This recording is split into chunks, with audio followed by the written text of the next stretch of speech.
I'm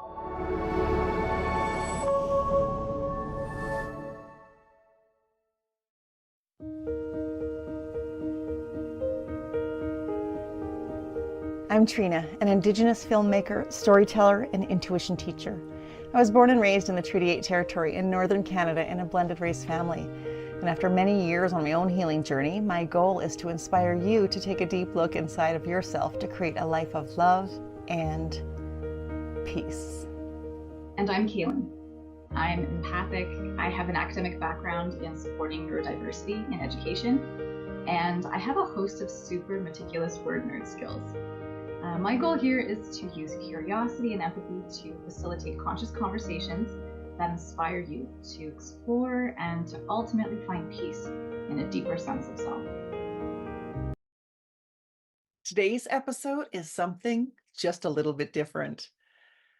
Today is episode number 4 of People for Peace, and we have Elaina Tuttle on deck. She's a self-declared rule breaker who thinks outside of the box.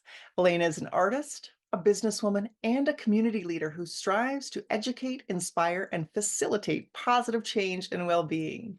With knowledge in herbology, local edible and medicinal plants, food growing, and food safety, she is a passionate advocate for self-sustainability and transparency in health. Elaina believes that through our actions, we can empower one another and as a collective find the courage to stand up and speak up to the ones who seek to hold us back from our true potential. What does that mean? Well, sometimes in life, when we're seeking peace as a collective, we need to step up and tap into the messages coming forward and really ask ourselves, is this in alignment for me? Is this the future that I want to be a part of? Is this the future I see for the collective? And so having peace on the outside is having peace on the inside, as we know. But sometimes we are called, driven, and inspired to take action to create something for the collective being. Elaina is focused on truth, freedom, love, and peace. Join us as she takes us on a journey through her path to peace. Hi, my name is Elaina Tuttle, and this is my hobby farm where I have a home-based studio as a tattoo artist and where I forage edible and medicinal plants and make my own products. My idea is to break free of the systems that we're involved in and seek freedom for myself and for others, and sharing knowledge, skills, and to have a healthier lifestyle for all of us. When I think of Elaina Tuttle, besides my tattoo artist, my favorite tattoo artist, my only tattoo artist, I think of independence and a powerful female leader. I was in the sweat lodge and a message I heard loudly and clearly in there was, it's the time of the woman. When I say that, what does that mean to you? Well, to me, that comes to me as the divine feminine. We've had a matriarchy of men, running things, in control of things. And I feel that now is the time for that balance, for women to have more of a voice and contribute to society, really. Yeah. And that could mean in the homestead or in the government. That's or right. Whatever version it is, it's still the same, right? It's women stepping up. So tell me, you've been an artist for so long and you make so many things. You're doing all kinds of artistic projects, but when it comes to it, feels like recently you've been called into more of a political field, sort of championing for change for the community. How did you get into politics from tattooing? Oh boy. Well, I do meet a lot of people through what I do and different walks of life. And, it's something that we just really can't avoid anymore. At one point, I was dating a guy that lived in the US, and I crossed the border when Trump got in. And I was a little bit nervous because there was travel bans, and the customs guy officer asked me, "Why don't you have a U.S. passport? You were born in the U.S." And Oh. I said, "Well, I'm a Canadian." And he said, "I'd advise you to get a U.S. passport just in case, like, they close the border." And I thought they would never close the Canadian US border. It's been, you know, open forever. Right. Yeah. And then here we were, a few years later, everything's getting shut down. We're not allowed to cross the border. How I got into politics Mm. is like, who's making, policies, restrictions, and things Yeah. like that. And I mean, we all know that the last 4.5 years have been very interesting to say the least. There's, lots of different topics on the table.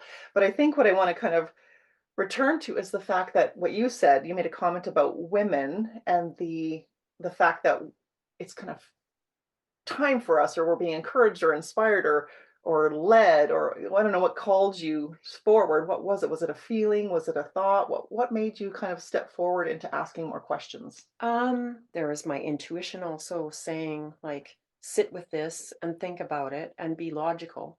And some of the things just really didn't make sense. There Right. was no logic to some of the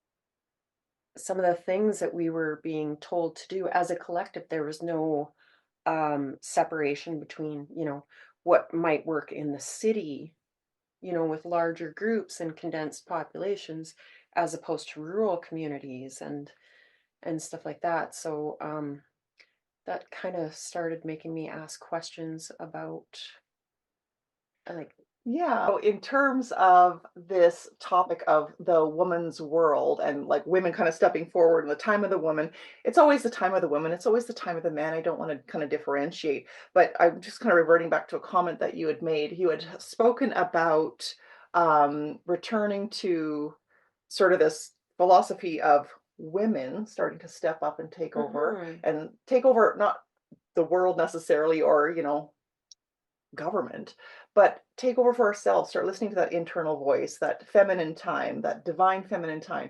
So if we're kind of at a place we've moved past all these phases of our ancestral lineage where the women weren't allowed to speak, or they were afraid to speak, or they were mhm, busy in the kitchen and busy with the babies. Now we're at a time in humanity where women are coming forward, women are feeling stronger, women are being kind of guided to lead more. mhm. I think it's a really good thing to have the balance between masculine and feminine. We need each other. We need to have the f- the women in balance with the men. We both honestly have separate roles, which are each valued. And I believe that it's been very kind of one sided, for a long time. And I think that that has created dysfunction where it's very important that we have, like, our maternal instincts, and that to be encouraged.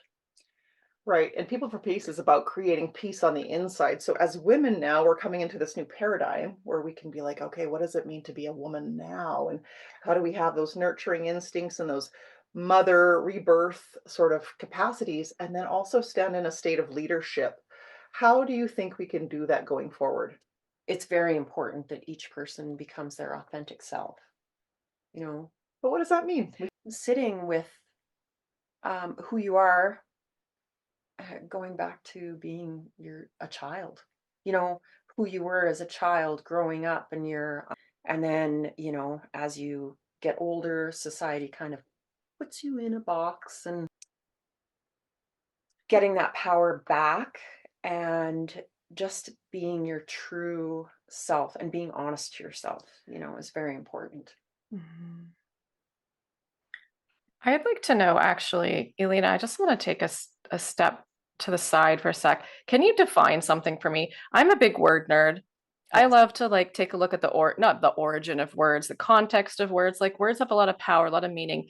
You mentioned divine feminine. Can you tell me what that means? To me, like, this might not be the, dictionary version of it, But divine feminine is our, like, from source, who we are as feminine beings. Mm. Um, because we are powerful. We're creators. We create life. We're portals for souls to enter this realm, you know, and we're caring and nurturing, and um we've got this responsibility to teach, Mm. you know, our children. And that's not just as far as being feminine. I believe there's like roles from both men and women, but divine feminine to me means that life giving. And I'd like Mm. to tail off of the life-giving is nurturing, loving, Right. compassion, care, coming together, right? So I like what you said because we do need the masculine and the feminine. Both are extremely important, balance each other out. But this new paradigm that we're entering, I believe we're entering a new paradigm, a new time, a new reality, where we're taking down things that no longer work, different belief systems, realities, thoughts and processes. I believe those are coming down. I love it. Yeah, Yeah, and I believe some new things are coming up. that's right. Yeah, Yeah. and it is gonna include peace, but before we can get to peace, we have to get to these levels of individuality, feminine identity. What is nurturing? What is love? What is feminine leadership? What is male leadership? What is the collaboration? And I know you're also a big community collabor. You hold kind of gatherings for your community. People come together. There's artistic stuff. There's, tattoo talk, but there's also policy talk. You guys are talking about changes you want to make. I know you also spend some time doing you harvest and you have all these things you're growing on your land and then you share them. So tell us about how that impacts, the feminine identity. What does that mean to you as a woman? Like when I'm out in nature, and that's Mother Earth, that's feminine energy. She provides food, she provides medicine, she provides peace. We're surrounded by everything I think we need. That's We right. just have to stop and Uh, look at that and and appreciate learn. it Yes, yes, appreciation is and huge. see it. So if Mother Earth is providing us with medicine and food and peace and space to gather and all of these things, but maybe in the last some decades, we've been overlooking that. We've been overlooking all of the free, available, beautiful things that are right in front of us. We just have to spend a little more time not only being with it, we have to protect it, we have to learn about it so that we can grow and, Yeah. harvest these things. But I think with the whole concept, we're talking about individuality, we're talking about the feminine identity, we're also talking about your role in leadership. And I'm trying to make sure that we share this in a really balanced way so that all the listeners can take in, like, what does this mean? So when somebody's a leader, do you believe they're chosen to be a leader? Do you believe they're called to be a leader? How did you get to be such a leader? To be honest, I never thought of myself as a leader. Meeting different people, and then I am a manifesting generator, so I felt called to action. I felt called, and honestly, in the last several years, I feel like this is my calling. I feel like this is my purpose, and this is a reason why I was called to be here at this time. Tell us a little bit about your dad. And your dad was a soldier. Your dad was in the army, correct? Yes, he served in the U.S. Army in, I believe, 65 and 66. He was airborne. He was in the 173rd Airborne in Vietnam. Wow. Yeah, Wow. And that's not that long ago. no. And here we are today. We're still focusing on different topics, battles, challenges. We're being guided to really look at some of these heavy topics of conversation through the news, through the government, through, humanity. And do you feel like your dad is inspiring you to kind of soldier up for this mission a bit? I think so, yes. And I kind of feel like he's vicariously living through me. Yeah, because he's passed on. Yes, yeah, he passed away in early 2022. And I just look at what he went through and the strength that he had. You know, he served when he was 19 years old. He was Wow. just a kid, and Wow. how that forever changed his life. And I feel like I was blessed to be born in a time that there wasn't any, um, wars that lasted decades like that one did. And um, I just feel like I need to carry the torch, speak out, and You're about educating and informing yeah. and showing different pathways to what a new future could look like. This is how I would describe you. Hmm. I mean, I often call you a little soldier because what I see with you is you are so loving, you're so compassionate, you listen. Every time I hear you say, you're like, the people, the people, the people. That's the words that come out of your mouth. So I know you're always working on behalf of the people. And with having, your dad inspiring you and sort of that lineage that you're attached to, you've probably come by it kind of inherently, but like you said, it just rolled upon you. There you are, it's in you.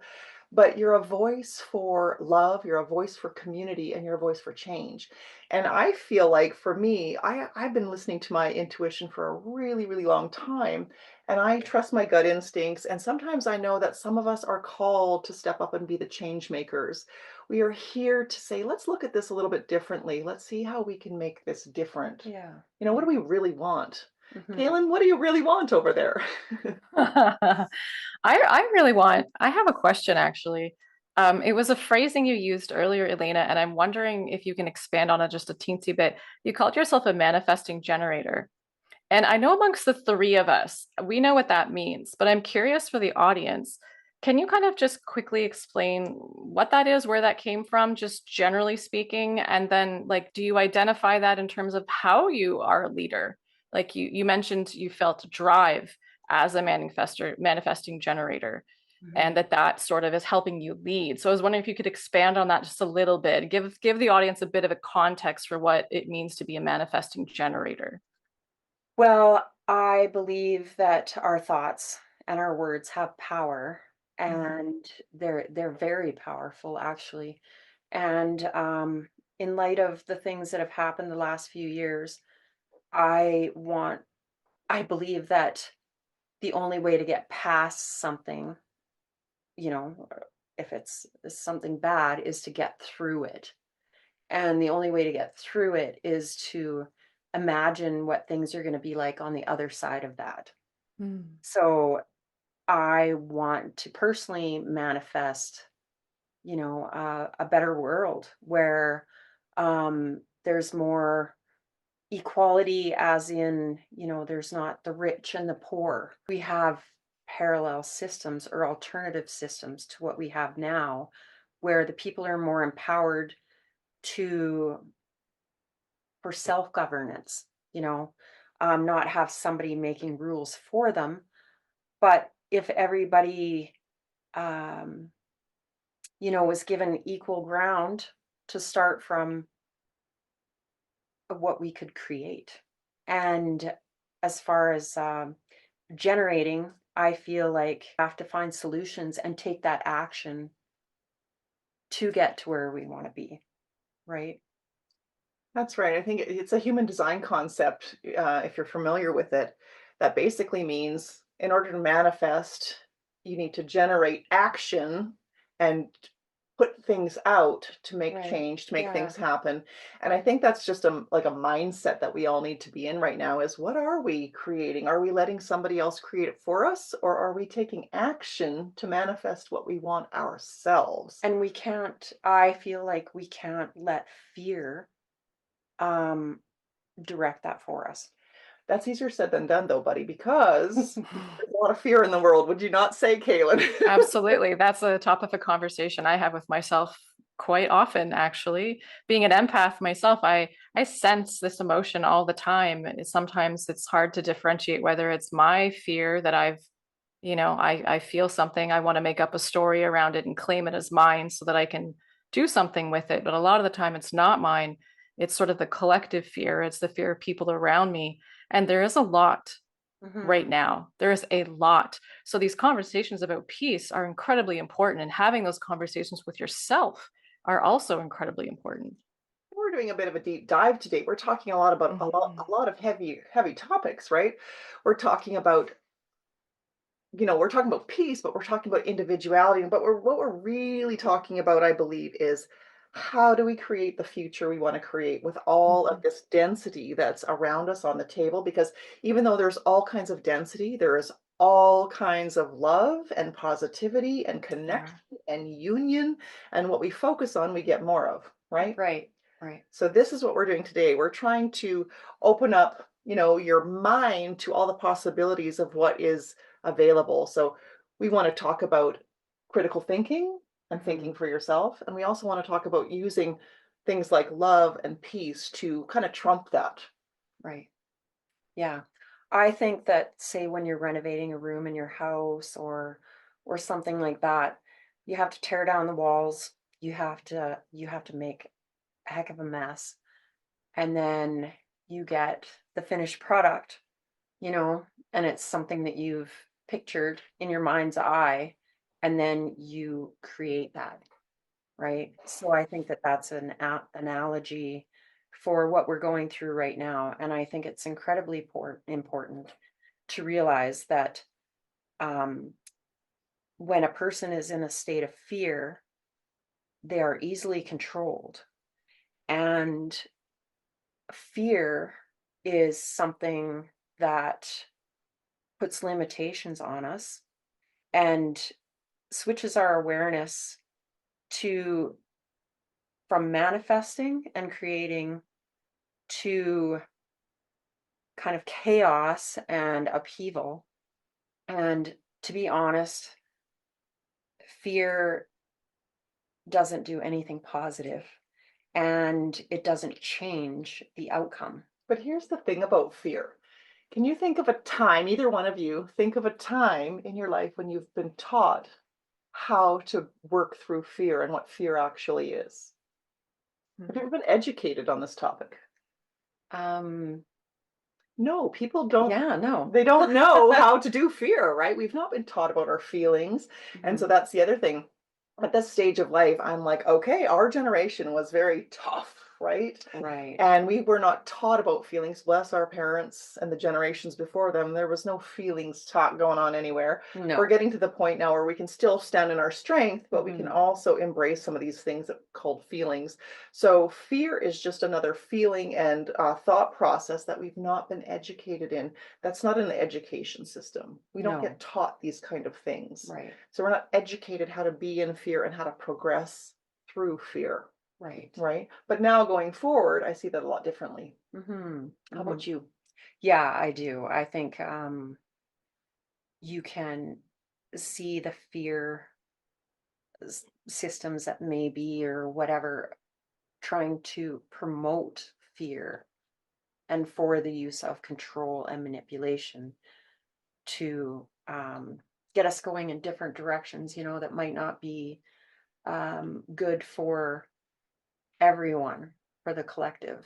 So I do believe in the power of a collective, but I also believe that people need to make choices, their personal choices for themselves.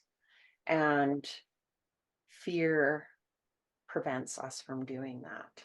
But love trumps it. So if we spent more time focusing on, I could be all cliche here and be like peace and love, but it kind of does just trump it. So if we spent more time focusing on higher vibrations without being blind to some of the realities that are going on, because Hmm. there's some difficult things, that's what I personally would like to suggest is that we focus on what feelings and what realities are we choosing, because sometimes they're handed to us, like, if it's, whether it's television or news or radio, whatever, we're getting these messages over and over, and lots of times they're just going in and we're not really listening to them. We're not really critical thinking about them. But I believe now we're at a time where we're all paying a little more attention, right? Yeah, yeah, So choosing these thoughts, choosing these realities, and being a forward thinker to step forward to make it better. And that's what you're doing. yeah. It's my analytical personality. I take all the information in and then kind of sort it. I really use my intuition. Um, I think logically for the most part. Mhm. Um, and I just kind of sifted through all the information and what made sense, what doesn't. And well, I haven't had a TV for probably 3 years, 4 years now. So I dive deeper too to see where the information is coming from, um, and who controls that information. I get the feeling, Kaylin. First of all, I'm going to ask you, Kaylin, Mhm. what is your take on this conversation so far as information coming in? How do you foresee all of this? I'm an empath, which basically means I'm an incredibly emotionally feeling person. I'm actually really quite logical, but my first reaction to all kinds of stimuli outside of me is always going to be, it's almost like a neurological response with my sensory overload, where I right away pick up on the energy, the emotion of something, and I respond in an emotional way. It takes me a little bit to step outside of my emotion and then connect with my logic. And often my intuition is in combination with that emotion. So the way it works for me is there's some kind of stimulus that comes in. My body goes, whoa, there's some stimulus coming in that doesn't feel in alignment with me, with my natural essence, my natural vibration. Mm. Immediately my emotion goes, oh my God, what kind of emotion is connected to this? Can I identify with this? Can I try to make this can I try to make this into something I can control? I don't mean that in a negative way. Just I want to be able to harness this emotion and try to either bring it to a logical place or cry it out, scream it out, whatever. I need to express as an emotion in response to an emotion. But if it's a lot of fear that I'm sensing, or that I'm dense emotions like fear that I'm sensing as an emotional person, I need to learn to calm myself down. To say, we were talking about with Olina last time the session was about, or sorry, the podcast was about a little bit about being the observer, being the witness to our emotions, being the witness to what's going on around us. And so myself, I get to practice being a witness a lot, just sort of recognizing, oh, okay, there's a whole lot coming at me right now. It feels a whole lot like fear. Let's just take a couple breaths. I'm going to learn to step outside this, like almost like within myself, step outside this idea of what's coming at me. Is this mine? If it's not mine, okay, now what do I do with it? Let's take a look at the logical side that it can come out and say, what are the facts here? What do I know? Is this true? Is this true for me? This is the process I go through. Mhm. So it's a real process, right? And I think that's It the sure is. we have a lot It of sure is. process. That's right. And thank you for sharing that, Kaylin. Sure. Because I think we all have different ways to process all of the feelings, the emotions, the thoughts, the beliefs, the messaging, our missions. There's just so much going on right now in the world. But for me, what kind of kept coming up there too is learning about self-regulation in our terms of Mhm. peace on the path while we're doing these big topics and making these big changes. Mhm. Somebody has to make the big changes. So might as well be us, right? Mhm. Yeah. But then we, as mothers, as women, as leaders, get to put the signature on the changes that we're making. We're taking a big responsibility. I say we because sometimes I'm hanging out there with you too and following your lead. Y- But I think I really want to say thank you for what you're doing because you are bringing up topics that need to be relooked at. They're old paradigms that have been circulating for a long, long time that people are Mhm. not familiar with. Yeah. And a lot of people haven't taken the time to research. So I think it's terms of, whether it's government, education, food systems, all those kind of things, I believe we're in something called the Great Awakening. I believe that too. And I believe when you had mentioned that things, when you're renovating a house and has to crash down and look all junky before we can rebuild it, I absolutely believe that we're there in terms of humanity. Right. Right. So when I created this, first the film called People for Peace, now the podcast People for Peace, I feel guided to create a place and platform where people can come in and have open, honest conversations, share what's really going on, and talk about ways we can get through them with more ease and self-trust and, be able to trust ourselves in making this great change. Mhm. What do you foresee is coming next in the role of Elaina? Would like to create community. Um, within our community, there's a lot of, I'd like to say, more like-minded people emerging. Yeah. Yeah.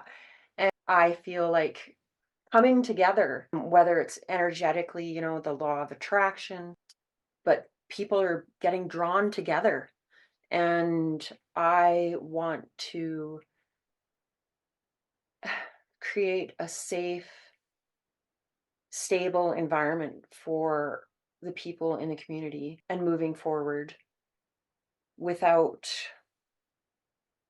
outside control, like learning to trust your own intuition and sit with the things that are going on, like a lot of fear being put on TV, the news and everything else that's going on, and to just kind of encourage people to take a step back and just sit with it for a minute and kind of mentally sort through everything and like, what can I control? To recognize what they can control and what in their environment, like, there's threats of war Mhm. and environmental disasters and stuff like that. And you can um, go to bed crying every night and living in, or, like not be able to sleep when you actually take a step back and be like, this is where I'm at right now. And is that chaos and destruction going on right here, right now? No, it's not. And the other thing I always kind of think is, what can I contribute to move the energy into that higher frequency, that place of more love? And so, as long as we are contributing to the good, we only create more good. While there's all these densities and challenges, and they're everywhere. You can see them. And if you can't see them, you might have your blinders on a smidge, right? But we're trying to look at things for what they absolutely are and see the truth of it. But then we're also saying, how can we do better? How can we move past these blocks of fear? And I believe it Hmm. has to do with how we're being educated and the people we surround ourselves. So you said community many, many times. And you said law of attraction. So we're attracting people on our frequency, on our vibration. That's right. And if we want to consciously create a brighter world, less war, more peace, more love, more community, we have to be that. We do. We have to That's very walk our important. talk. Yeah. And you have held so many gatherings and you've brought so many people together, and your voice is strong, and people listen to you because you research, you study, you know what's going on, and you're questioning things. And I really applaud you for that, because that takes a big sense of bravery, Thank you. and to speak your truth and to share your truth and to lead others, even though some people don't agree with you, don't believe in what you're saying. I personally do. And I Thanks. personally know the mission you're on. And in order to create a world full of peace, we have to have that strength to show up, stand together, and support people in That's their right. movements. We have to find solutions to what's going on right now. And I never thought, I'm gonna take a stance, because I've always been a we kind of person. I haven't done things for self-gratitude. I believe that we all need to have more hope for a positive future and work together. We have, you know, everybody's got their thing that they're really good at. And I think that if we were to come together and pool our resources, like, man, what a great place this world would be. You're the queen of foraging. Kaylin, I don't know if I've shared the foraging that she does with you per se, but she just brought a couple big jugs of juicy juice upstairs that looks pretty magical. But when you're Cool. foraging and you're out on your property foraging, why did you start that? My ex-mother-in-law, she was real hippie and was really connected with nature, natural healing. And during COVID lockdowns, really, I had, because I'm a tattoo artist, I wasn't allowed to work. And so I had 2.5 months that was a really strange time. And it was spring. I was stuck at home. I got a puppy. So I, was outside quite a bit. And I just started going outside, and I found that being outside and being in touch with nature, I was forgetting about all the chaos. And I wanted to learn what was edible and medicinal off just my property in our area. And I truly believe that what is abundant around us is something that we need. Mother Nature provides everything that we need. But we also have to take care of her. Yeah, and that's kind of where my journey started. My daughter was having she's got eczema, and one day she said to me, "Mom, all of my lotions are poison." All these long names of chemicals that they put in all the products. And I started researching on all the products that are, or all the ingredients that are in the products that we consume, to learning who puts those ingredients in our products and who owns those companies and who profits from that. And why are they And it allowed? does kind of Yeah. keep, yeah. And at first I was like, first movie I did watch or documentary was The Devil We Know. And it's about the story of Dow Chemical and Tefal, like are the nonstick cookware, and where they had their plant, and like all the people, they were dumping their factory waste into the river, and then what happened downstream, and the people getting sick, and the livestock, and then I was like, there is no way that the powers that be, or the people that are in control, I guess, would allow that. And then it really started making me question, like I said, who is profiting from it. And then my trust really started to fail in that. And then I realized I can't put my trust in other people, other entities.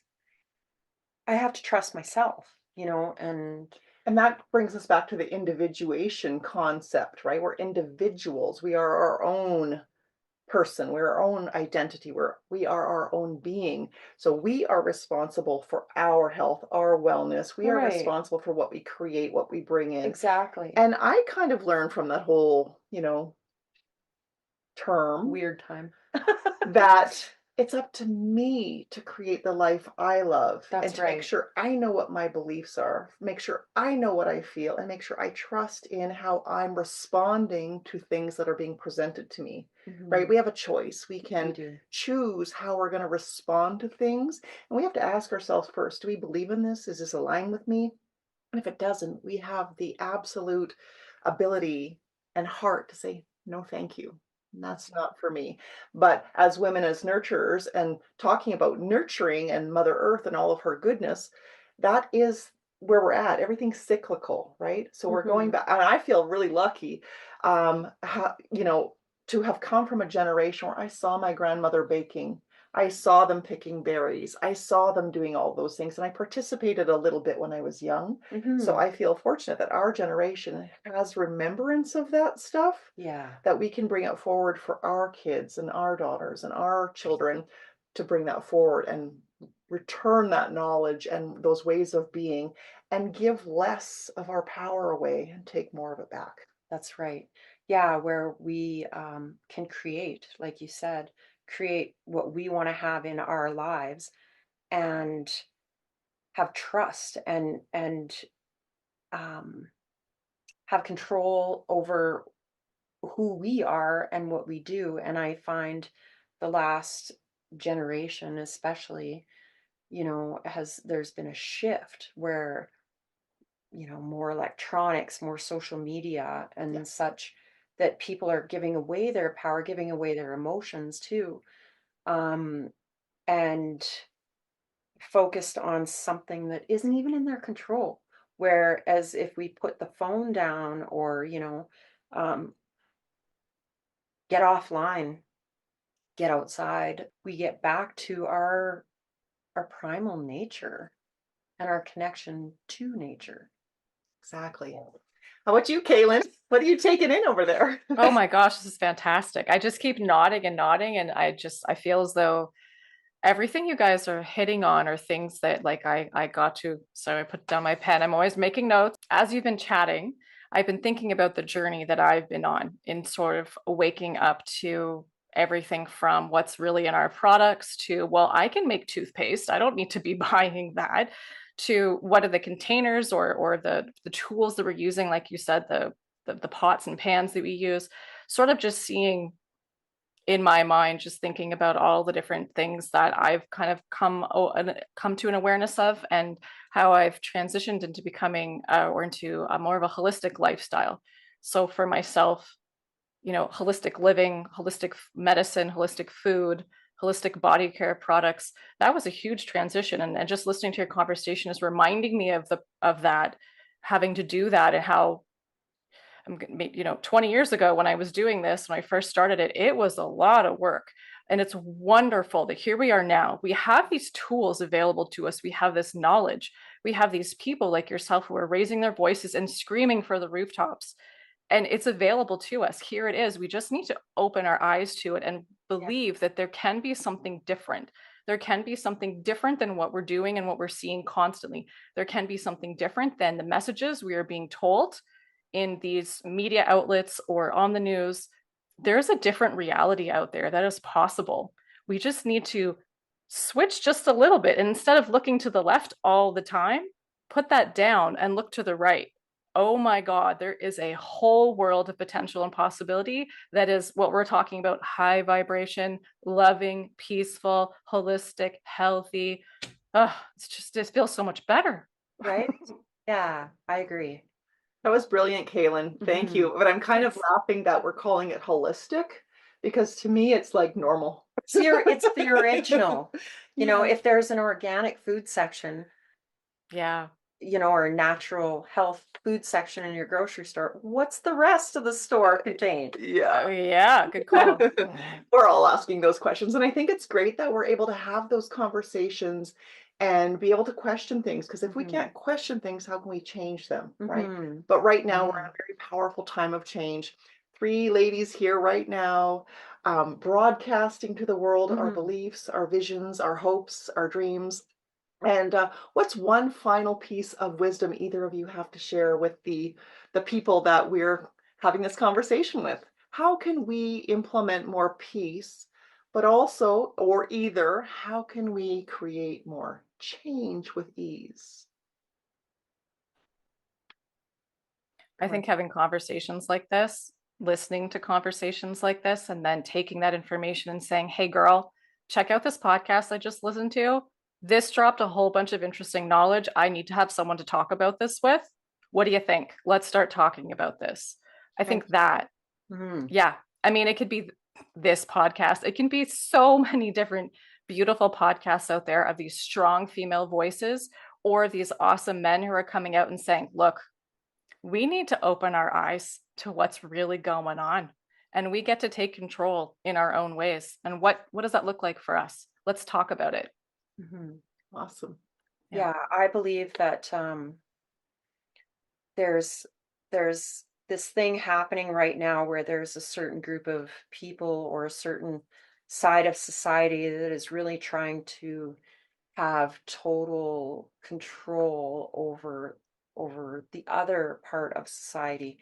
And I don't believe that there should be that line drawn in the sand. I believe the importance of self-governance, where like I can be kind. I guess it goes back, which I'm not completely familiar, but the 10 commandments, like do not steal, do not like harm another person, where you can govern yourself and say, I want to be the best person that I can be, because we have this opportunity to be here right now, and to um, take the opportunities given to us to create a better world and a more enjoyable world, and to appreciate the people that we have around us and everything that we have around us, that we were born with. I have a strong belief in natural law in that way, that we don't have control over another person, their actions, or what they should and shouldn't do. We have to look at ourselves and how we conduct ourselves and what we project into the world around us. That was perfect. Wow. Can't follow Yeah. that. Let me just think for a second, Yeah, because, Trina. wow, What that do you was think, Trina? Yeah, that was damn great. stalling here trying to think of something genius to back up with that. But what I will do is just say thank you again, because you're making a big difference. You're making a huge difference in our community for not only women, but for everyone. And Well, so thank you. I see Mhm. you. It's a Thank big you. deal. It's a big deal. Thank you. The Great Awakening is something that I personally believe means everyday individuals are waking up and seeing that there are more possibilities, waking up to their higher consciousness, which basically means a higher mind, more knowing, more willingness to see their own greatness, more willingness to be who they really are, to step into who they really are. And to not hide those gifts that are inside. Everybody's gifted, everybody's talented. There is no person more intuitive or brighter than the other, but some people are a little more braver to step into it than the other, right? So when we leave our fears and we leave our densities behind us, or at least start practicing becoming a better person and becoming the best we can be and living the fullest life, that's how we create a better future. When we wake up to some things that might be heavier or untrue and we see the truth for what it is, that helps us shape shift into the future we want. So I feel like we're all taking responsibility for our role in this great awakening. Mhm. We're waking up, we're seeing more, we're knowing more, we're acting on our internal knowings more. And it is our responsibility to shape shift this new reality the way we want. And the divine feminine is stepping up and taking some leadership. And I want to thank you both for being a part of this. It means the world to me. Thank you. Thank you. Well, thanks Thank for you, having me. Trina. Yeah. Thank you, Elaina. It's been awesome having you here. This conversation has been awesome, just incredible. Thank you. Yeah. How can people find you, Elaina, online? If they're getting really excited by listening to everything you're saying here, how can they get in touch? Um, you can shoot me an email, Elaina Tuttle1 at protonmail.com, and that's ELAINA TUTTLE, the number 1 at protonmail.com. And yeah, with what Trina said too, I think it's so important right now for everybody to be their authentic selves and not fall victim to society or the other powers that be expectations of who you should be. I think everybody should just needs to find themselves, take that opportunity, because this is what we're here for. This is our time to shine, you know? And I don't want to be old or on my deathbed and have regrets that I wasn't out there, and doing, I guess, what I've been called to do. So Speaking, one of our God-given gifts. that's Our right. voices are free power. And vibrational. They are vibrations, When we use our words, we make change. And so I want to thank you both very much for this show today. And I have a lot to chew on after hearing a lot of your words. So thank you. Thank Great. you. Yeah. Awesome. I'm glad I could do that. Thanks, ladies. Yeah, thanks for the opportunity. Peace.